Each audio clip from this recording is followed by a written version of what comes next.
Escrow Out Loud is a weekly podcast about San Francisco real estate from the Jackson Fuller team, San Francisco Realtors since 2002. Show notes with links are at jacksonfuller.com.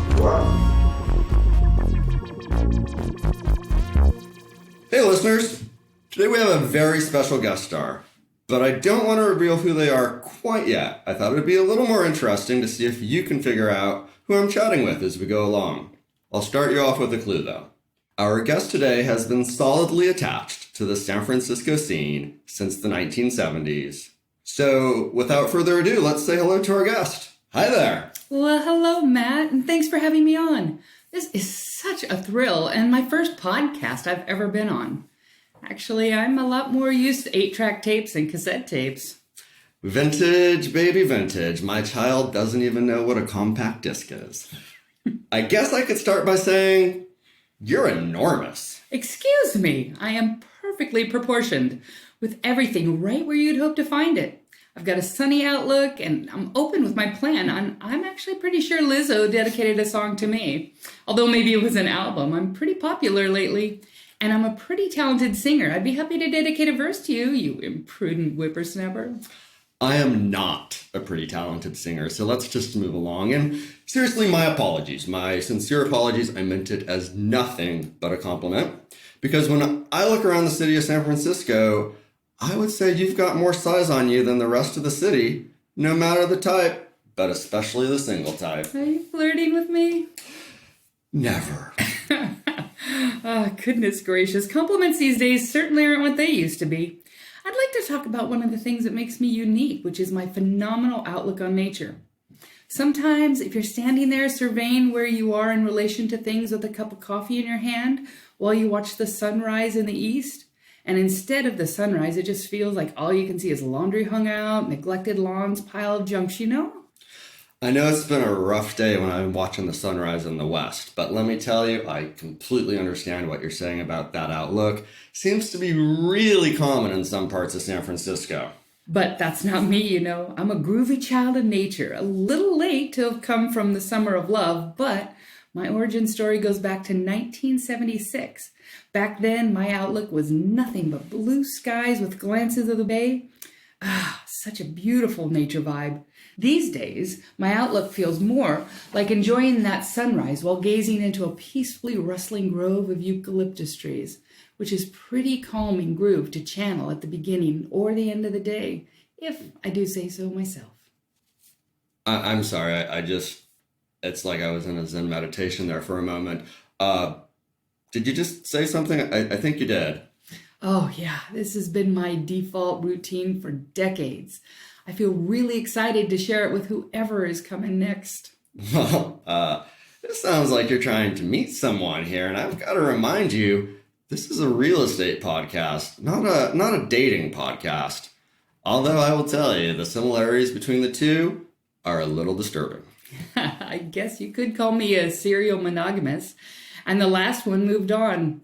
I'm finally feeling a little empty lately, and nothing cheers me up more like the sound of happy voices, footsteps of puppies, or precious little ones pattering around barefoot. I've got a lot to offer, Matt, and it seems like people often have a hard time meeting me. You know, I can be a bit shy.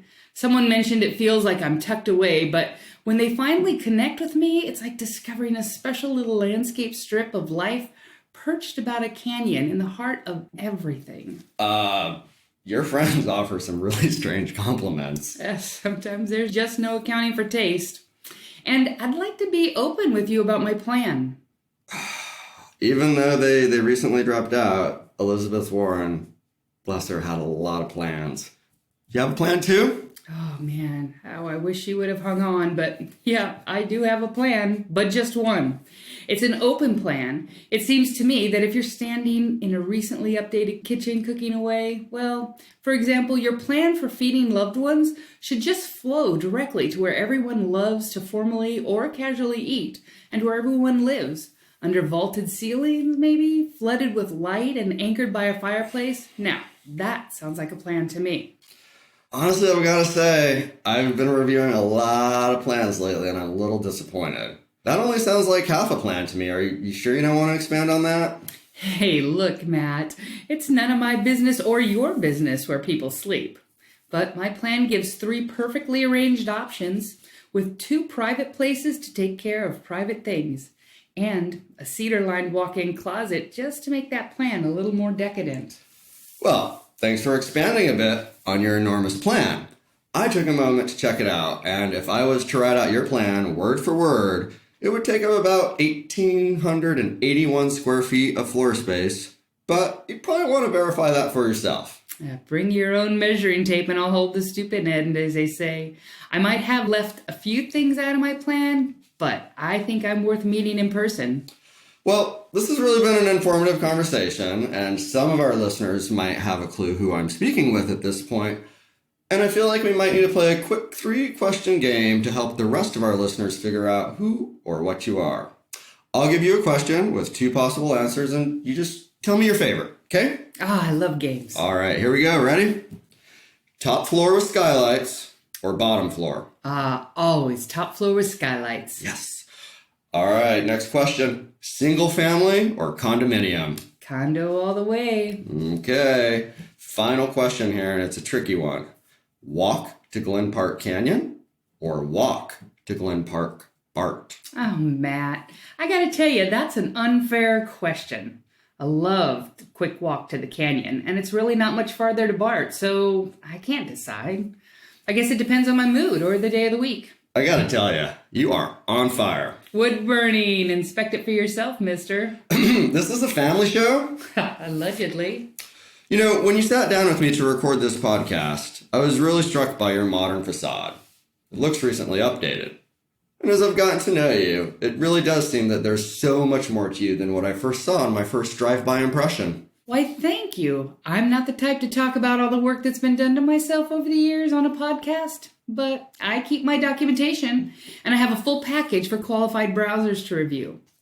And I'm really proud of my recently replaced roof.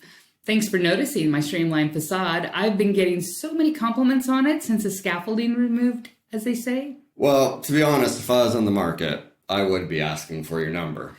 Oh, let me just tell you. My number is 495-292. But you gotta put those digits in the San Francisco MLS or your favorite real estate app. You know, as the kids say nowadays. I'm pretty sure the kids do not I think say that's that. an irrelevant tangent. The most important thing is I'm open on Sundays and easy to meet by appointment. But I'm not going to be sitting around forever, so if you want to meet me, there's no time like the present. I chat with a lot of folks on this show, and I've got to say, you bring a refreshing perspective. Seems like you've got a lot of those. I got lovely perspectives, both Eastern and Western. Sometimes I feel a little insulated from the background noise, kind of like gazing out through the double-paned windows. With a metaphor for everything. Well, I have this friend. It's hard to tell if he's a frustrated writer or a realtor. Seems like the writers get less rejection, but what would I know? I think I know you've got a future in comedy. And while I'd like to continue chatting, our listeners actually do have busy lives and probably lots of places to view, so how are they going to find you? Just look on the border of Glen Park and Miraloma Park. Great. Next you're going to make up another neighborhood name, probably something crazy like Miraglen. Look, it was 1976 when they put my name on the covenants, conditions, and restrictions, and I don't pick the development name, the developer did. Well, you've got me intrigued. Where can our listeners learn more? 82 Malta Drive, to be exact. But if you want to scope me out online first, you can visit homeonmalta.com to see my photo album and specs, as they say. Well, 82 Malta, it has been a delight getting to know you. You are unique in so many ways, and I'm really honored that you chose my podcast to share your story. Oh, Matt, it's been a delight to give you the exclusive listing. Thanks for your time. Escrow Out Loud is a weekly podcast about San Francisco real estate from the Jackson Fuller team, San Francisco Realtors since 2002. Show notes with links are at jacksonfuller.com.